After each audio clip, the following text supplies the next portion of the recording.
ఇప్పుడు విజనరీ అంటే చంద్రబాబు నాయుడు గారు అంటంలో 100కి 150% కరెక్ట్ అండి. ఇప్పుడు పిల్లగాడైనటువంటి జగన్మోహన్ రెడ్డి గారు తెలియక పాపం రాష్ట్రానికి 17 మెడికల్ కాలేజీలు తీసుకొచ్చాడు. బాగానండి ఇది. ఉం? మరి విజనరీ సృష్టికర్త ఏదైనా కనిపెట్టగలిగేటటువంటి మేధాశక్తి ఉన్నటువంటి చంద్రబాబు నాయుడు గారు మరి 17 కాలేజీల్లో 5 కాలేజీలు జగన్మోహన్ రెడ్డి గారే ఓపెన్ చేశాడు. మిగిలింది 12. 12లో 8 ఏమో దరిదాపుగా పూర్తవచ్చినాయి. మిగిలింది 4. అవి కూడా పునాదుల్లో స్లాపింగ్కి వచ్చి ఉన్నాయి.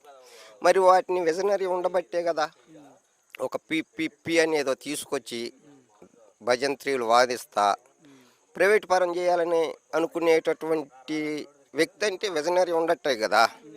రాష్ట్ర ప్రజలకు కానీ రాష్ట్ర ప్రజల్లో ఉన్నటువంటి చదువుకునే మేధాశక్తి ఉన్నటువంటి పిల్లలకు ఉపయోగపడేటటువంటి కాలేజీలని ప్రైవేటు పరం చేస్తాను అంటే విజనరీయే కది.